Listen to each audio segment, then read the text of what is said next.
Allez, bonjour, je vous l'ai promis. Aujourd'hui, on est parti pour une nouvelle vidéo où je pense qu'on va faire un format comme ça maintenant. Je vous laisse me mettre en commentaire le prochain altcoin que vous souhaitez que j'étudie, que j'analyse pour l'investisseur, pour le swing investisseur. Hein. Je rappelle, le swing investisseur est quelqu'un qui ne va pas forcément mettre en avant le holding, mais qui va essayer de profiter d'un cycle pour être patient, d'attendre les bonnes zones d'accumulation, s'exposer avec un bon money management en regardant toujours le risque-reward sans jouer à Madame Irma, sans jouer à la prédiction, au crypto pépito, à quoi que ce soit, et qui va surtout sur la hausse arbitrer son risque en prenant des profits partiels, non pas parce qu'il pense que ça va baisser, mais parce que c'est le marché qui est le plus fort, et les profits partiels, je vous le rappelle tout le temps, sont des assurances handicap. Vous n'avez pas envie de tomber handicapé, pourtant vous payez l'assurance, parce que si ça arrive, vous n'avez pas envie de prendre cher, ok, vous voulez être dédommagé. Les profits partiels vont vous servir de soit diversifier votre risque sur autre chose et être réinvesti à des moments où le risque to reward sera à nouveau,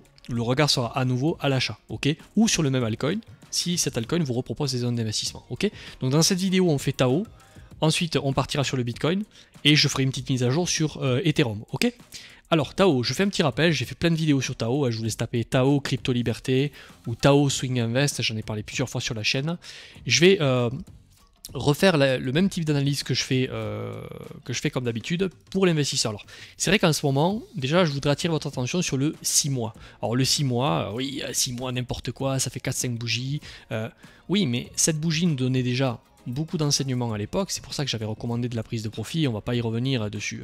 À l'été, au printemps 2024, on avait eu une première prise de profit sur la chaîne, ok, qui avait été annoncée à l'avance, puis en fin d'année 2024, sur cette nouvelle hype avec l'investiture de Trump, j'avais à nouveau recommandé de la prise de profit, pas parce que j'étais sûr, mais parce que le risk to reward était à la prise de profit, non pas à l'achat, ok. Donc cette mèche en 6 mois, déjà, nous donnait quand même beaucoup d'indications. On rate la clôture semestrielle, on vient clôturer en dessous la bougie précédente.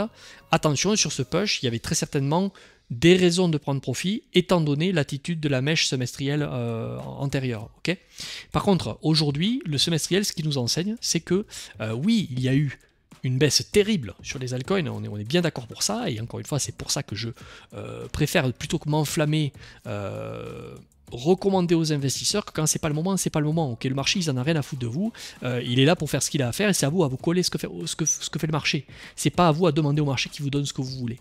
Et donc, quand on regarde en semestriel, finalement, ce qui est en train de se passer sur pas mal d'altcoins, notamment Tao, mais d'autres altcoins aujourd'hui, hein, ben, tout simplement, ça ressemble à une belle bougie de capitulation. Okay, c'est pour ça que souvent, on va zoomer sur le weekly et il y a beaucoup de gens qui vont vous dire mais comment tu peux dire ça, regarde ce bear market qu'on s'est tapé, tout ça, bien sûr. Mais on s'est tapé un bear market pour celui qui, sur cette montée, s'est exposé ici et du coup n'a pas pris de profit. Souvent, je vous le dis, quand bien acheter, c'est se donner l'occasion de déjà prendre des profits quand les autres se posent la question d'acheter. Parce que le problème, c'est que quand tu achètes mal, par exemple, si tu achètes par ici, à l'époque, ben, c'est vrai que quand le marché continue et te donne que 19, 20, 25%, ben tu as tendance à te dire ouais, moi je suis pas venu là pour ça, etc. Mais à nouveau, tu retombes dans c'est moi qui demande ce que je veux, mais le marché il s'en fout. Le marché il va t'expliquer que si tu arrives ici et que tu n'es pas satisfait du 25%, c'est surtout parce que tu n'as pas acheté là, voire ici. Okay, c'est ça le vrai problème. Le vrai problème, c'est pas que tu n'as que 25%.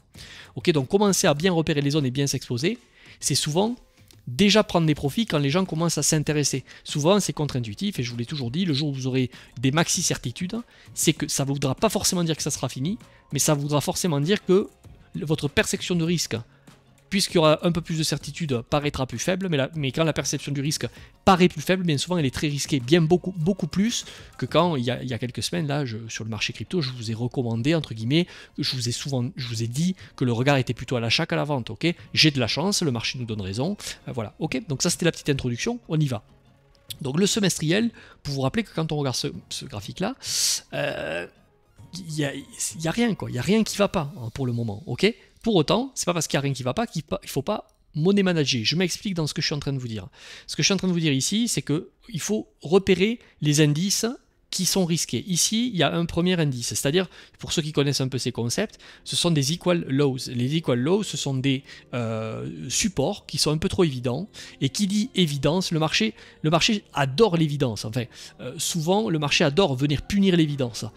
Ici, il y a une évidence, c'est qu'il y a un support qui est beaucoup trop visible et facile, et que donc vous pouvez avoir quand même pas mal de... Alors encore une fois, ça ne veut pas dire que c'est sûr que ça va le faire, mais il faut, on n'est pas là pour deviner sur des certitudes, on n'est pas là pour décider sur des certitudes, on est là pour constater les plus et les moins d'une situation et d'un contexte pour ensuite poser son risque dans ce contexte et essayer d'en survivre et de surnager là-dedans. Ok, donc il y a beaucoup de gens peut-être qui ont leur stop très long terme ici, et des gens qui jouent une all-season, la continuation, avec potentiellement leur stop loss qui est posé où? Bien entendu, sous ces supports. Alors, encore une fois, je vous le répète, je sais que je répète très souvent les choses, mais ce que je suis en train de vous dire là ne veut pas forcément dire bah alors il ne faut pas acheter, on va y revenir. Non, c'est à prendre en considération, ok? C'est à prendre en considération, et quand je dis c'est à prendre en considération, ça veut dire que potentiellement vous pouvez garder du cash, une porte pour la soif au cas où on vienne faire un gros sell-off avant, peut-être ça peut arriver. Et souvent, on l'a vu dans le passé, c'est pas possible, ça arrivera pas. Et le jour où ça arrive, vous vous rappelez quand on était perché en haut et que je vous ai donné des prix sur Tao qu'on ne pensait jamais avoir, reprenez les anciennes vidéos, ça rigolait quoi. Aujourd'hui, les Tao à 190, 200 $, on y est revenu après avoir côtoyé les 800 $. Ok, c'est assez fou, mais c'est le cas. Donc on a des equal low ici. Attention. La deuxième chose où moi je trouve que, vous avez bien entendu, hein, je suis dans un environnement haussier, je joue la hausse, mais malgré tout, ça n'exclura pas une gestion de risque. C'est-à-dire, regardez ici, on a une supply à cet endroit, ok, une grosse supply trimestrielle, si vous voulez, une zone où on a distribué très fort, il y a une cassure et une clôture, ok, cette clôture, même si le semestriel au début je vous ai dit qu'il était beau, le trimestriel ne me plaît pas trop, ok, ne me plaît pas trop dans un esprit trimestriel. Donc ça veut dire quoi concrètement et pragmatiquement? Qu'est-ce qu'on va faire? Ça veut dire que sur cette remontée ici, qui est du pain béni, ok, qu'on n'était pas sûr que ça allait remonter, il faut être capable de le prendre. Donc c'est-à-dire que dans toute cette zone, ok, pour l'instant, jusqu'à preuve du contraire, on est venu juste la retest, et on va avoir besoin peut-être pour honorer le semestriel d'un nouveau retracement pour passer. Alors la question c'est de combien ce retracement? Ça personne ne le sait. On va essayer de regarder ensemble éventuellement des prix qui peuvent être intéressants en cas de retracement qui se mettent en place, mais surtout ce que je suis en train de vous faire passer comme message ici, c'est que étant donné cette clôture weekly, vous voyez, il faut être capable d'être caméléon, de s'adapter au marché. C'est pas j'ai un plan, il faut un plan, mais c'est pas j'ai un plan, il faut pas confondre obstination et persévérance en fait, si vous voulez. À un certain moment, être obstiné, ça amène au casse-pipe. Il faut juste constater que oui, là, on joue la hausse. Il y a une belle probabilité d'all-season étant donné en plus la BTC dominance actuelle, mais dans cette zone-là, il faut prendre un profit partiel, il faut pas faire le foufou.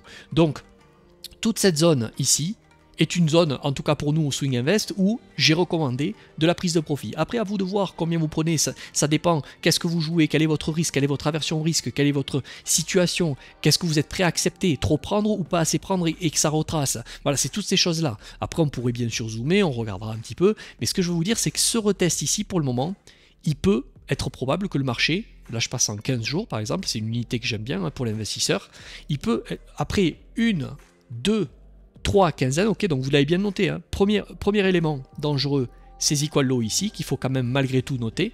Second élément dangereux, ok, le fait qu'on soit revenu dans une supply zone trimestrielle après avoir cassé clôturé, et là on y revient. Bon, donc toute cette zone est une zone bien entendu à prise de profit. Après je vous laisse voir comment vous voulez le faire, à quel niveau, combien, pourquoi, etc.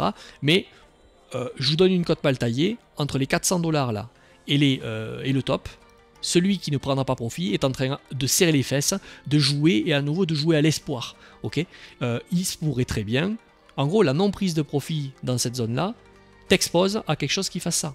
Et concrètement, est-ce que c'est dramatique? Non. Un marché qui vient à faire ça sur le prochain mois, par exemple, sera juste un marché qui aura besoin peut-être de confirmer pour transformer l'effet. Ok, c'est tout. Et ça nous donnera une fameuse tête-épaule inversée ou triple top pour ensuite pouvoir contrer cette grosse pattern de double top par quelque chose qui renverse le marché et qui va plus haut. Le problème, c'est qu'un mouvement comme ça te reprend moins 40. Et encore une fois, on va retomber dans le ouais, moins 40 maintenant, c'est pas possible.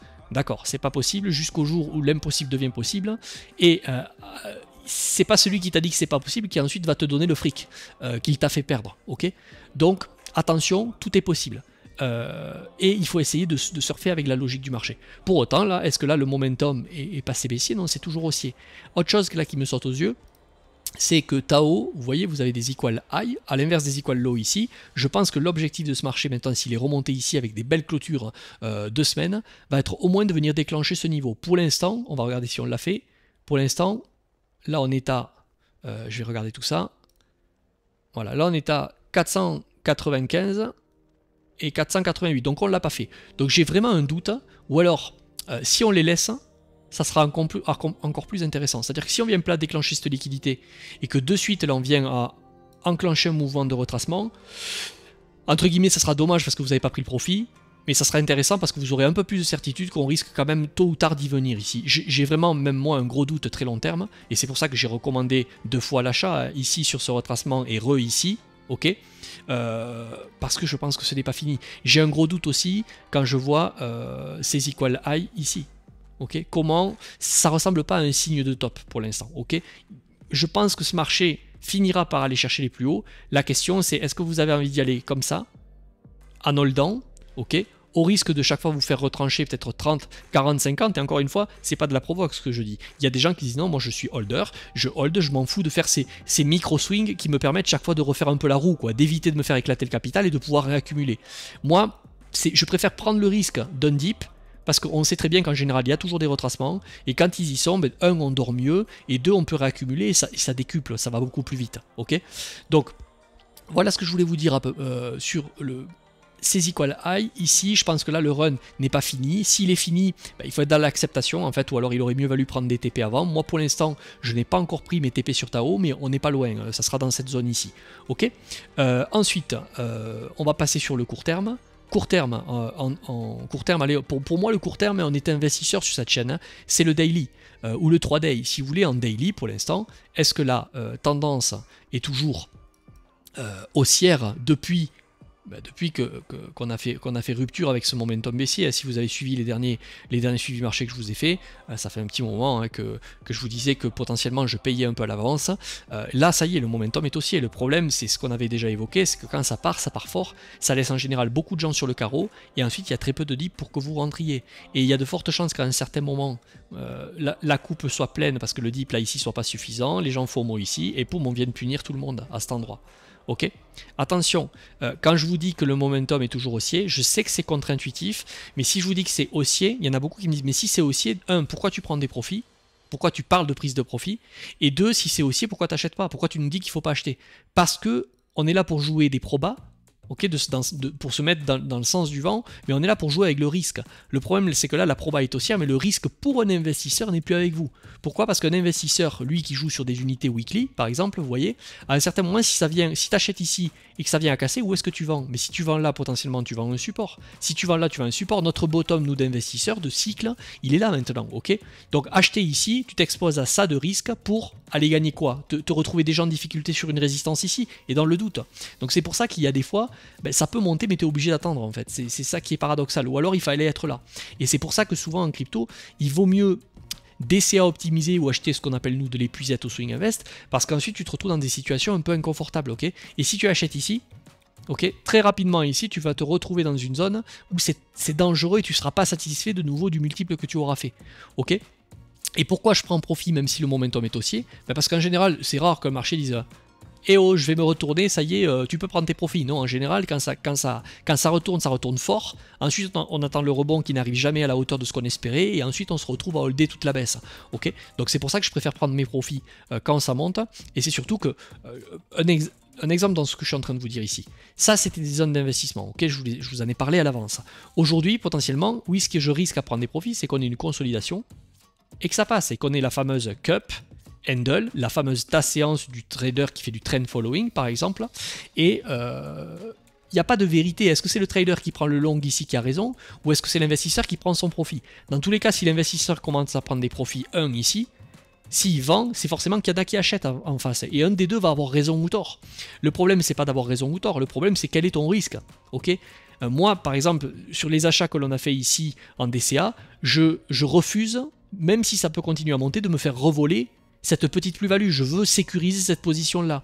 Là où un trader, lui, s'en fout, parce qu'il n'a pas le même risque que moi, c'est-à-dire qu'un trader, là, un swing trader, un trader intra-week, il va jouer potentiellement ce setup de continuation. Si lui, il a un meilleur risque-reward, ne serait-ce qu'aller chercher sous la résistance, ok? Parce que lui, il va couper ici, il va couper si ça invalide. L'investisseur, le problème, c'est que souvent, il dit, bon, je fais des concessions, l'analyse technique m'a dit que c'était bullish, j'achète, oui, mais t'achètes, mais si ça invalide, tu vas pas couper, tu vas holder. Donc, des fois, plutôt que forcer le destin, il vaut mieux être dans le non-agir. Le non-agir, c'est-à-dire attendre des zones d'investissement, même si je suis pas sûr qu'on va y arriver.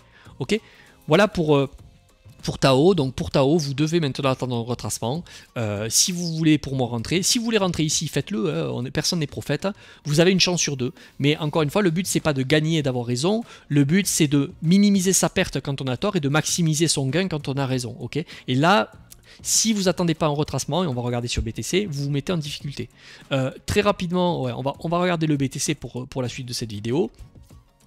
BTC, une petite mise à jour par rapport, hein, bon, je ne vous refais pas avec la tendance moyen terme, ici très rapidement était haussière sur ce cycle, et c'est pour ça que là il y a quelques semaines, je vous ai recommandé entre guillemets de ne pas capituler, de ne pas vendre, c'était pas des zones de vente, c'était plutôt des zones où on recherchait en tout cas de l'achat, où on pouvait éventuellement jouer un swing.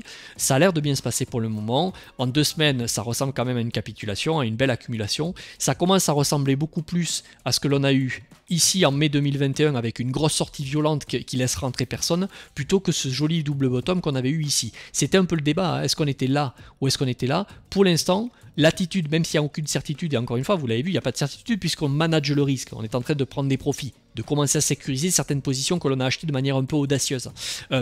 Malgré tout, j'aime bien l'attitude qu'il y a, on est déjà sous résistance ni vu ni connu, on a fait des belles clôtures pleines. Oui, là maintenant c'est très handicapant parce que les gens se rendent compte que juste un retracement qui viendrait retester cette zone, c'est-à-dire la zone des 95 000, peut vous mettre en difficulté. Pourquoi? Parce qu'un Bitcoin qui vient ici faire moins 7, moins 10, moins 15%, finalement, est-ce que c'est grave? Non, on peut très bien transformer épaule, tête, épaule inversée retest, et après l'été, l'automne peut donner lieu à une all season. Pour l'instant, si vous voulez, celui qui parle de bearish ici, il est contre le marché. Et c'est ce que le marché veut. Je vous l'avais dit, il y a de très très fortes chances que beaucoup aient capitulé ici parce que la macro n'allait pas, parce qu'il y avait plein de trucs, Trump avec la douane, les droits de douane, etc. Le problème, c'est que maintenant, on pourrait rentrer dans une phase de déni où les mêmes qui ont vendu ou qui attendaient plus bas ou qui étaient contre le marché peuvent rentrer dans une phase entre guillemets, de disbelief, de j'ai pas pu avoir tort, c'est pas possible, j'ai raison. Et encore une fois, peut-être que ça y est, hein, on fait un dead cat bounce et vous aurez raison. Mais souvent, quand le marché piège la majorité comme ça, c'est très suspect quand il vient lui réoffrir l'opportunité de rentrer. Donc c'est pour ça que je vous dis que je préfère qu'on soit suspendu comme ça, plutôt qu'on ait fait ça très gentiment. Et si un dip se met en place, vous ne serez jamais dans le confort. Mais ce dip qui pourrait se mettre en place peut être un dip qui vous permet de payer sur des alts où vous vous êtes fait un peu squeezer, okay, où vous avez eu l'impression que ben, j'ai raté le train. Donc là, court terme, weekly, vous avez vu la clôture weekly magnifique. C'est pareil, hein, on est en train, pour moi, j'ai de gros doutes qu'on vienne jamais chercher ça, ok, et qu'on est topé. Je pense que c'est qu'une question de temps pour qu'on vienne chercher la TH. Maintenant, le vrai débat, c'est est-ce que vous jouez ce retracement ou pas, à quelle intensité vous le jouez, quel est le risque que vous êtes prêt à prendre à attendre un retracement qui vous permet de raccrocher le wagon au risque qu'on saute et qu'on passe, quoi. Mais pour moi, aujourd'hui, le regard est à l'achat, et encore une fois, enfin, le regard est à l'achat, pardon, c'est complètement haussier, et qu'on se comprenne bien, si la semaine prochaine, on fait ça, ok, on vient creuser, voire creuser encore un peu plus ici, ce n'est pas, ah, t'avais dit que c'était haussier, mais bien sûr que j'ai dit, et ça sera toujours haussier. Ok, c'est la simple théorie de dos. C'est-à-dire que tac, tac, on le voit, il n'y a pas eu de dip, on peut très bien avoir un dip qui revienne ici et transformer cet essai. Le momentum est haussier, même si on vient retracer là. Le problème, c'est pas ce retracement, le problème, c'est le non-dérisquage ici, ou la prise de risque ici pour un investisseur. Un trader, encore une fois, peut prendre des risques ici. Et encore, je ne prendrai pas un long dans une supply zone. Mais ça peut baisser. Bienvenue dans le monde de la bourse. Il y a des bougies rouges, il y a des bougies vertes. Dans des marchés haussiers, il y a des retracements baissiers. Okay, la question, c'est pas de focaliser sur la baisse. La question, c'est pourquoi je me bouffe toute la baisse dans un marché qui est haussier. C'est souvent parce que soit j'ai pas pris des profits en amont, soit j'ai pas su garder du cash pour acheter cette baisse. Ok, et c'est loin d'être facile, qu'on se comprenne bien. Au passage, ceux qui veulent rejoindre le swing à veste, ça y est, on a passé la barre des 100. Bon, il y a des suivis marchés toutes les semaines, ok.